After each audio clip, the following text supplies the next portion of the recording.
देखिए, आज हम लोग विदेशी यात्री जो भारत आए थे उनके बारे में हम लोग चर्चा करेंगे, जो कि एग्जाम के बेसिस से बहुत महत्वपूर्ण होंगे। तो देखते हैं इसमें जो है कौन कौन आए थे। आए तो बहुत थे, लेकिन जो कुछ महत्वपूर्ण है जो कि एग्जाम में हमेशा पूछा जाता है, और जो भी ये लोग आए हैं, आए तो बहुत है, लेकिन ये लोग आए हमारे इतिहास के बारे में लिखे हैं, जो कि इतिहास के स्रोत हैं, वो भी हमारे लिए बहुत महत्वपूर्ण है। तो इसलिए फिर हम लोग देखते हैं। देखिए, विदेशी यात्री वृत्तांत, यानी जो भारत में जो विदेशी यात्रा करने आए थे उनके बारे में। तो आए थे यूनानी लेखक, चीनी लेखक और अरबी लेखक। हम लोग बारी बारी से इनके बारे में देखेंगे, है ना। सबसे पहले हम लोग देखते हैं यूनानी लेखक के बारे में। ठीक है, यूनानी लेखक सबसे पहले यहाँ सिकंदर आए थे। अब आने की बात है, देखिए हम लोग पढ़ेंगे सिकंदर के आक्रमण के बारे में। सिकंदर का आक्रमण जो है 326 ईस्वी ईसा पूर्व में हुआ था, जो कि इसको 3 भागों में बांटेंगे। सिकंदर के आक्रमण के पूर्ववर्ती लेखक जो उनसे पहले आए हैं, सिकंदर के समकालीन जो सिकंदर के समय आए हैं, और उत्तरवर्ती लेखक जो सिकंदर के आक्रमण के बाद आए हैं। तो पहले पढ़ते हम लोग हैं सिकंदर के पूर्ववर्ती लेखक, यानी सिकंदर के आक्रमण के पहले के लेखक के बारे में हम लोग पढ़ेंगे, जिसमें है हेरोडोटस, जिन्हें इतिहास का जनक कहा जाता है। इतिहास का जनक, और इतिहास का जनक कहा गया तो इन्हें न कुछ लिखा होगा, कोई पुस्तक लिखा होगा, तो उनके लिखे गए पुस्तक का नाम है हिस्टोरिका। हिस्टोरिका पुस्तक इन्होंने लिखा है। ये क्वेश्चन डायरेक्ट आता है, हिस्टोरिका पुस्तक के लेखक कौन है, तो वो आपका है हेरोडोटस। और उसके बाद ये जो है हिस्टोरिका पुस्तक लिखे, लेकिन ये भारत कभी नहीं आने वाले थे। उसके बाद दूसरा जो है हम लोग पढ़ेंगे सिकंदर के आक्रमण के समय उनके समकालीन लेखक, उसके समकालीन आए थे अनिसोक्रेटस और एक थे अरिस्टोबुलस। ये है अनिसिक्रेटस और अरिस्टोबुलस। ये जो है कुछ देंगे, ये कहाँ के लेखक थे, यूनानी के लेखक थे, किनके समकालीन आए थे, तो ये सिकंदर के आक्रमण के समकालीन आए थे, ये पूछता है। उसके बाद है सिकंदर के आक्रमण के उत्तरवर्ती लेखक। आक्रमण के बाद उनके बाद जो लेखक आए थे यूनानी, वो आए थे मेगास्थनीज। तो कोई भी अगर आया है तो किसी का दरबारे में आया होगा, किसी राजा के शासनकाल में आया होगा। तो वो जो है चंद्रगुप्त मौर्य के काल में भारत आए थे। चंद्रगुप्त मौर्य के शासनकाल में भारत आए थे। इन्होंने एक पुस्तक लिखी जिसका नाम था इंडिका।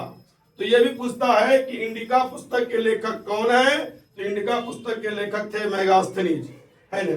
अब ये जो है इनका पुस्तक इंडिका लिखे, तो ये जो है भारतीय इतिहास का जनक भी मेगास्थनीज को कहा जाता है। जब ये आए और इतिहास भारत का लिखे इंडिका में, इंडिका मतलब इंडिया के बारे में, तो इनको जो है भारतीय इतिहास का जनक कहा गया है।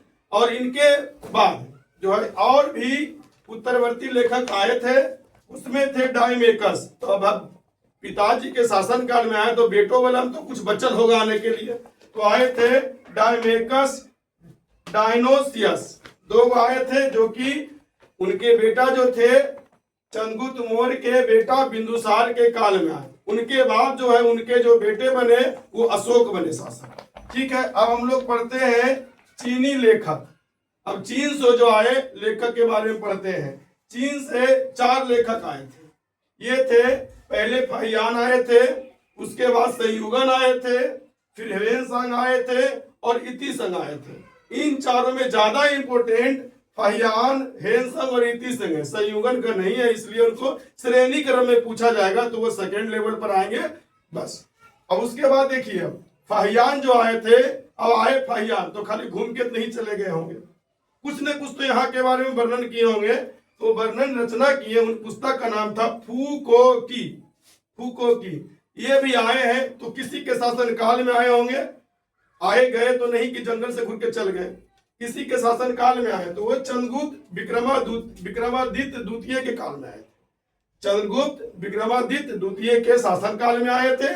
इसने मध्य देश को यानी मगध को, मध्य देश उस समय का मगध था, वो ब्राह्मणों का देश बताया। क्या बताया? ब्राह्मणों का देश बताया। और सबसे बड़ा इनका पॉइंट क्या है कि अपने यात्रा वृत्तांत जो लिखे है उसमें वो समकालीन राजा जिस राजा के काल में आए थे, यानी कि चंद्रगुप्त विक्रमादित्य द्वितीय के काल में आए थे, तो उन राजा के नाम का वर्णन एक भी बार नहीं किया। तो ये भी प्रश्न उठता है कि एक भी बार वर्णन क्यों नहीं किया? क्योंकि वहां की प्रजा लोग, जनता लोग का मानता था, वहां के लोग, स्थानीय लोग का, कि जब राजा के नाम लेंगे तो उनकी आयु कम होगा। इतना वहां के जनता लोग को, प्रजा लोग को राजा से प्रेम था। तो उनके भावनाओं को कद्र करते हुए भी इन्होंने यात्रा वृत्तांत में एक भी बार राजा का नाम नहीं लिखा। अब उसके बाद आया हुएनसांग। उसके बाद आए हुएनसांग। हुएनसांग के पहले आए थे संयुगन आए थे, जिनके बारे में ज्यादा नहीं पढ़ना है। चलिए, हुएनसांग जो है वो आए थे, तो वो भी कोई पुस्तक लिखे होंगे। वो पुस्तक लिखे हैं CU की। और वो जब आए थे किसी के शासन काल में ही आए होंगे। तो हुएनसांग जो है हर्षवर्धन के शासन काल में भारत आए थे।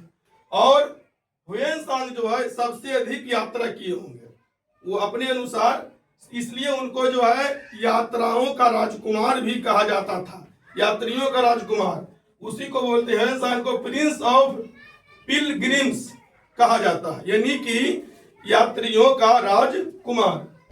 उसके बाद हम लोग पढ़ेंगे इति सिंह के बारे में। इति सिंह के बारे में, जो कि वो भी आए तो कुछ न कुछ पुस्तक जरूर लिखे होंगे। तो वो लिखे हैं काओ संग चुआंग। वो जब भारत आए थे तो वो 7वीं शताब्दी में भारत आए थे। उसमें इतना ही पूछता है, जितना इंपोर्टेंट है वही हम बता रहे हैं आपको। ठीक है, अब आगे चलते हम लोग अरबी लेखक। अब अरबी लेखक आए तो उनके साथ अरबी लेखक 3 हुए। 3 आए तो बहुत होंगे, लेकिन 3 जो महत्वपूर्ण है, जो कि एग्जाम के बेसिस से पूछा जाता है, वही 3 के बारे में। सुलेमान, उसके बाद है अल मसूदी, फिर आपका है अल बरूनी। तो बारी बारी से पढ़ते हैं। पहले हम लोग पढ़ेंगे सुलेमान के बारे में, है न। तो सुलेमान के बारे में, ये जो है सुलेमान भारत आए थे, तो कभी तो आए होंगे, कोई डेट में आए होंगे। तो वो 1850 ईस्वी में भारत आए थे। 850 ईस्वी में भारत आए थे। वो आए होंगे तो किसी वंश के काल में आए होंगे। तो वो जो है गुज्जर प्रतिहार वंश के काल में आए। तो जब उस समय आए तो वहां का कोई राजा भी होगा। वहां का राजा जो थे उस समय, वो थे मिहिर भोज। कौन थे? मिहिर भोज वंश था, गुज्जर प्रतिहार, राजा थे मिहिर भोज। और कब आए थे? तो 850 ईस्वी में। चलिए, इससे क्वेश्चन पूछता है से। अब हम लोग पढ़ेंगे अल मसूदी के बारे में। अल मसूदी भी आए तो कभी तो आए होंगे। तो 941 से 943 ईस्वी में भारत वो आए थे। वो भी आए थे, किनके काल में आए थे? तो गुर्जर प्रतिहार, वो भी गुर्जर प्रतिहार वंश के सुलेमान भी आए थे उसी में, ये भी उसी में आए हैं, गुर्जर प्रतिहार वंश में। लेकिन दोनों का राजा में डिफरेंट है। जो है अल मसूदी जो आए वो गुर्जर प्रतिहार वंश के राजा उस समय महिपाल थे। कौन थे? महिपाल थे। उसके बाद हम लोग पढ़ेंगे अल बरूनी के बारे में। अल बरूनी जो है 1018 से 1019 ईस्वी में भारत आए। 1018 1019 ईस्वी में। यह बहुत खतरनाक आदमी के साथ आए थे, है न। ये मोहम्मद गजनवी के साथ भारत आए थे, जो कि 17 बार भारत पर आक्रमण किया। सोच लीजिए, 17 बार लूटा। अगर नहीं लूटता तो हम लोग कितना आगे होते। आर्थिक संपदा बहुत अच्छा होते हैं। वो आया तो अल बरूनी आया तो भारत पर बुक लिखा तहकीके ए हिंद, या उसी को कहा जाता है किताबुल उल हिंद। तो ठीक है, इसके बाद और इससे महत्वपूर्ण वीडियो आएंगे। और देखिए, इसको जो अब तक अभी जो चैनल ये जो है, चैनल को लाइक कीजिए, दोस्तों के बीच अधिक से अधिक शेयर कीजिए। यदि आपने सब्सक्राइब नहीं किया है तो चैनल को सब्सक्राइब कीजिए।